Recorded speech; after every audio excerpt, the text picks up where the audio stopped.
Hello students, welcome to Free Online Class Assam. আজি আমি আলোচনা কৰিম তোমালোকৰ দশম শ্ৰেণীৰ অসমীয়াৰ 14 নম্বৰ চেপ্টাৰ ধৰ জাৰু ধৰ ভাই এইটো চেপ্টাৰৰ সকলো প্ৰশ্ন উত্তৰবোৰ আৰু লগতে ষ্টুডেন্টস ভিডিঅ'ৰ শেষৰ পিনে কিছুমান প্ৰিভিয়াছ ইয়াৰত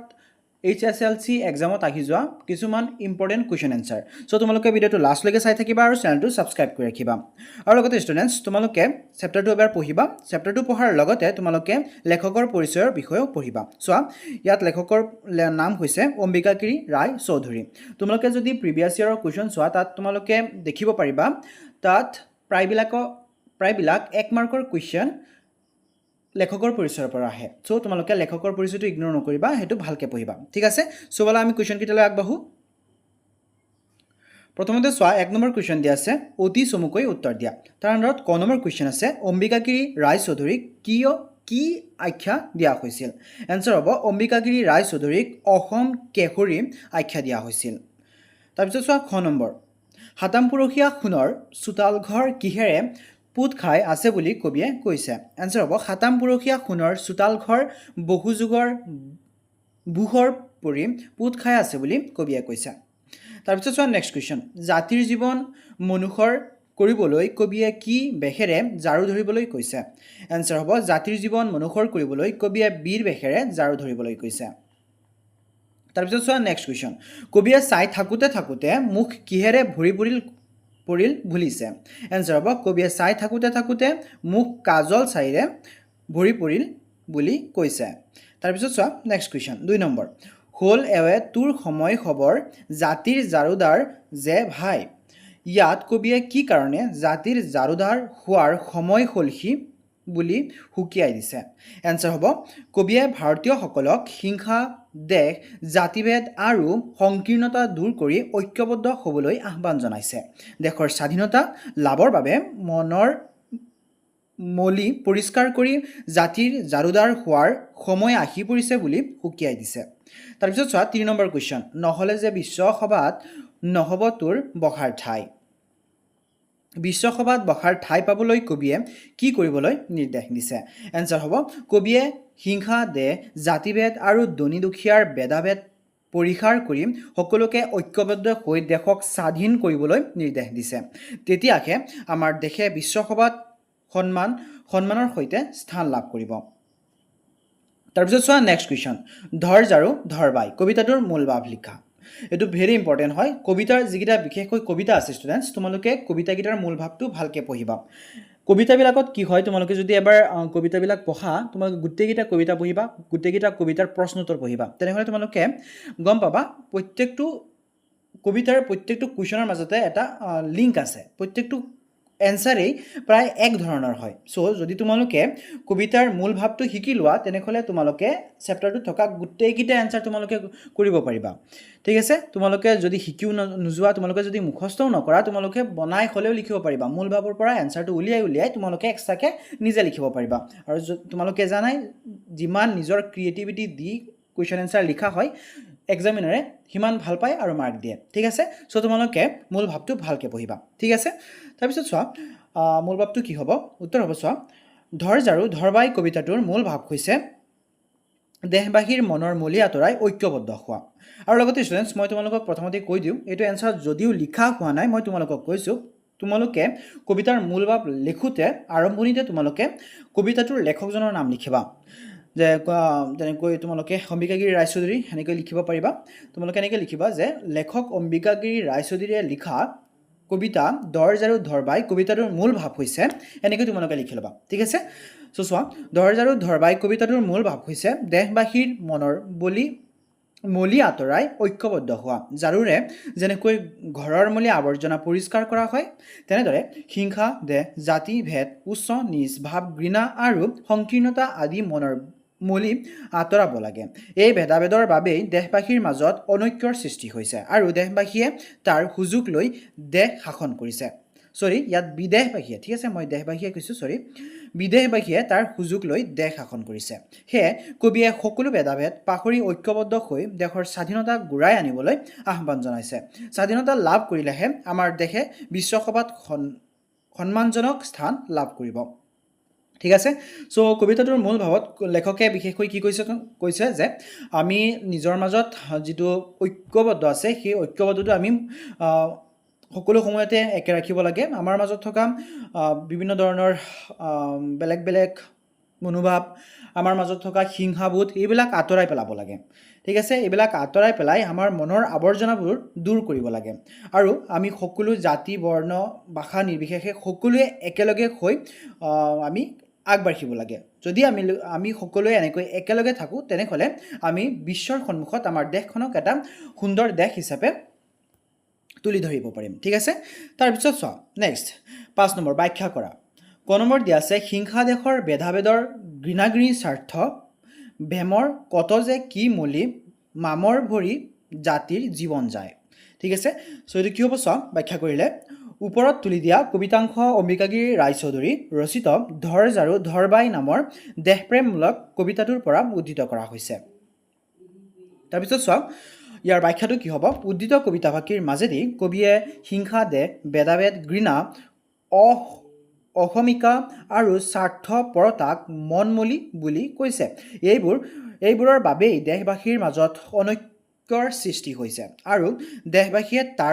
বিদেশবাসীয়ে তাৰ সুযোগ লৈ দেশ শাসন কৰিছে সেয়ে কবিয়ে এই মনৰ মলি আঁতৰাই সকলোকে ঐক্যবদ্ধ হৈ দেশৰ স্বাধীনতা ঘূৰাই আনিবলৈ আহ্বান জনাইছে ইয়াত চোৱা দেশৰ স্বাধীনতা ঘূৰাই আনিবলৈ আহ্বান জনাইছে ইয়াত কিয় এনেকৈ কৈছে যে দেশৰ স্বাধীনতা ঘূৰাই আনিবলৈ আহ্বান জনাইছে কিয়নো এইটো কবিতা তেতিয়াৰ সময়ৰ লিখা যেতিয়া নেকি আমাৰ দেশ স্বাধীন হোৱা নাছিলে চ' সেইটো সময়ত লিখা এটা কবিতা আছিলে সেইকাৰণে ইয়াত কবিয়ে নিজৰ মাজৰ যিটো ঘৃণা আছে নিজৰ মাজত যিটো অহংকাৰ আছে এইবিলাক পাহৰি কবিয়ে সকলোকে একজোট হৈ দেশখনৰ স্বাধীনতা ঘূৰাই আনিবলৈ সকলোকে আহ্বান জনাইছে ঠিক আছে তাৰপিছত চোৱা খ নম্বৰ ধৰ জাৰু ধৰবাই আৰু চাবৰ সময় নাই চাই থাকোঁতে মুখত কেৱল ভৰিল কাজল চাই এইটো কি হ'ব চোৱা এই কবিতাংশ কবি অম্বিকাগিৰি ৰায়চৌধুৰী ৰচিত ধৰ জাৰু ধৰভাই নামৰ স্বদেশপ্ৰেমী কবিতাটোৰ পৰা উদ্ধৃত কৰা হৈছে এইটো যিহেতু ছেম কবিতাৰ পৰা দিয়া হৈছে চ' তোমালোকে ছেম টু ছেম লিখি ল'বা ঠিক আছে বাকী ব্যাখ্যাখিনি অলপ বেলেগ হ'ব কি হ'ব চোৱা উদ্ধৃত কবিতাংশৰ মাজেদি কবিয়ে দেশবাসীক সময় নষ্ট নকৰি দেশৰ স্বাধীনতা ঘূৰাই আনিবলৈ আহ্বান জনাইছে জাতিভেদ হিংসা দেশ ঘৃণা সংকীৰ্ণতা আৰু অসমিকা আদি মনৰ মলি আঁতৰাই ঐক্যবদ্ধ হ'ব লাগে নহ'লে পৰাধীনতাৰ কাজল চাই মুখত লৈ চিৰদিন পৰৰ অধীনত থাকিব লাগিব বুলি কবিয়ে সকীয়াই দিছে তাৰপিছত চোৱা 6 নম্বৰ ধৰ জাৰু ধৰবাই কবিতাটোৰ মাজেৰে কবি ৰায়চৌধুৰীদেৱৰ স্বদেশ প্ৰেমৰ ভাৱ কিদৰে প্ৰকাশ পাইছে লিখা এইটো হ'ব কবি ঠিক আছে ইয়াত ৰটো মিষ্টেক হৈছে ঠিক আছে ইয়াত চোৱা এনসাৰ কি হ'ব ধৰ জাৰু ধৰবাই এটা দেশপ্ৰেমমূলক কবিতা কবিয়ে দেশৰ পৰাধীনতাত গভীৰ দুখ প্ৰকাশ কৰিছে হিংসা দেশ জাতিভেদ ঘৃণা সংকীৰ্ণতা আৰু অসমিকা আদি মনৰ মলিৰ বাবে দেশবাসীৰ মাজত অনৈক্য সৃষ্টি হৈছে বুলি তেওঁৰ অনুভৱ কৰিছে সেয়ে এই মলি আঁতৰাই সকলোকে ঐক্যবদ্ধ হৈ দেশৰ স্বাধীনতা ঘূৰাই আনিবলৈ আহ্বান জনাইছে দেশৰ স্বাধীনতাৰ বাবে কবিয়ে সংগ্ৰাম কৰি কাৰাবাস খাটিছে সেয়ে কবিতাটোৰ মাজেৰে তেওঁৰ গভীৰ স্বদেশ প্ৰেম স্পষ্টভাৱে প্ৰকাশ পাইছে চ' ষ্টুডেণ্টছ মই তোমালোকক প্ৰথমতেই কৈছোঁ যে প্ৰত্যেকটো এনচাৰৰ মাজত যিবিলাক কবিতা আছে কবিতাৰ প্ৰত্যেকটো এনচাৰৰ মাজত এটা লিংক থাকে প্ৰত্যেকটো এনচাৰে প্ৰায় একে ধৰণৰ হয় তোমালোকে যদি পঢ়া তোমালোকে নিজে গম পাবা এতিয়া যিকেইটা তোমালোকে এনচাৰ তোমালোকে অলৰেডি ইমানখিনিলৈকে চাইছা গোটেইকেইটা তোমালোকে দেখিবলৈ পাইছা গোটেইকেইটাতে প্ৰায় একে কথা লিখা হৈছে চ' তোমালোকে ভালকৈ কবিতাৰ মূল ভাৱটো শিকিবা তেনেহ'লে এইকেইটা তোমালোকে ইজিলি কৰিব পাৰিবা ঠিক আছে তাৰপিছত চোৱা ভাষা বিষয়ক তাৰ আণ্ডাৰত 1 নম্বৰ কি দি আছে তলত দিয়া জুৰীয়া শব্দবোৰেৰে একোটাকৈ বাক্য ৰচনা কৰা ইয়াত চোৱা জুৰীয়া শব্দ কেইটামান দিয়া আছে ঘিনে ঘিনে ধাৰে ঋণে ঘৃণা ঘৃণী জাহি জাবৰ শাৰী পুচি মলি মামৰ ঠিক আছে এইকেইটা একোটা জুৰীয়া শব্দ দুটা একেলগে লগ লাগিছে হয়নে দুটা একেলগে লগ লাগি এটা জুৰীয়া শব্দৰ গঠন কৰিছে এইকেইটা ব্যৱহাৰ কৰি আমি বাক্য ৰচনা কৰিব লাগে তোমালোকে অলৰেডি 10 ক্লাছৰ ছাত্ৰ হয় মই সকলোকেইটা ভিডিঅ'ত কওঁ তোমালোকক 10 ক্লাছৰ ছাত্ৰক বাক্য ৰচনা কৰি দিব নালাগে তোমালোক অলৰেডি কৰিব জানা তোমালোক ইমানখিনিতো ইণ্টেলিজেণ্ট হয় যে তোমালোকে বাক্য ৰচনাকেইটা কৰিব পাৰিবা চ' তোমালোকে মই জানো তোমালোকে পাৰা তথাপিও মই লিখি দিছোঁ যাতে তোমালোকৰ ইজি হয় তোমালোকে কষ্ট কৰিব নালাগে চোৱা কি হ'ব প্ৰথমটো হিনে ঘিনে উপায়বিহীন লোকেহে হিনে ঘিনে হ'লেও আনৰ জেলামি কৰিবলৈ বাধ্য হয় তাৰপিছত চাওক খ নম্বৰ ধাৰে ঋণে ক্ষুধা আছে বাবেই মানুহে ধাৰে ঋণে হ'লেও পেটৰ ক্ষুধা নিবাৰণ কৰিব লগাত পৰে তাৰপিছত চোৱা ঘৃণী আনৰ প্ৰতি ঘৃণাগুণি কৰাটো সহজ লোকৰ কৰ্ম নহয় তাৰপিছত চোৱা জাহি জাবৰ বহুদিন পৰিয়ালটো ঘৰত নথকাত চোতালখন জাহি জাবৰ ভৰি পৰিছে তাৰপিছত চোৱা সাৰি পুচি পুৱা গধূলি মানুহে ঘৰ চোতাল সাৰি পুচি ঘৰখন পৰিষ্কাৰ কৰি ৰাখে তাৰপিছত চোৱা মলিমামৰ অস্ত্ৰ শস্ত্ৰৰ মলিমামৰ গুচাই নাথাকিলে অস্ত্ৰ শস্ত্ৰ গোটা হৈ পৰে তাৰপিছত চোৱা 2 নম্বৰ তলৰ শব্দবোৰ মূৰ্ধন্য হোৱাৰ কাৰণ দৰ্শানা ঠিক আছে সো তোমালোকে ইয়াত চোৱা তোমালোকক নত্যবিধি সত্যবিধি এইকেইটা তোমালোকে জানিব লাগিব ইয়াত অনলি মূৰ্ধন্য হোৱাৰ কাৰণ সুধিছে তোমালোকৰ এক্সামত মূৰ্ধন্য হোৱাৰ কাৰণটো সুধিব পাৰে ঠিক আছে সো তোমালোকে নত্যবিধি সত্যবিধি কেইটা ভালকৈ পঢ়িবা এইকেইটা একেবাৰে ইজি হয় দুটা সেম ফৰ্মুলা আছে তোমালোকে বা শিকি ল'লেই হ'ল যেনেকৈ ইয়াত চাবা তোমালোকে এনসাৰ কৰিলে গম পাবা একেবাৰে ইজি হয় তোমালোকে সো এইকেইটা ভালকৈ শিকিবা এক্সামত চিয়ৰলি আহে নত্যবিধি সত্যবিধি তোমালোকৰ এক্সামত আহিবই সো তোমালোকে এইকেইটা পঢ়িবা হয়তোবা তোমালোকৰ চেপ্টাৰৰ পৰা কোনো এটা চেপ্টাৰৰ পৰা এটা কুৱেশ্যন নাহিব পাৰে কিন্তু এইবিলাক কুৱেশ্যন আহিব সো তোমালোকে এইবিলাকত গুৰুত্ব বেছি দিবা ঠিক আছে চোৱা শুন ঘৃণা ঋণ এইকেইটাত মূৰ্ধন্য আছে ঠিক আছে মূৰ্ধন্য আছে এইটো লাষ্টৰ পৰা তোমালোকে কি কৰিব লাগে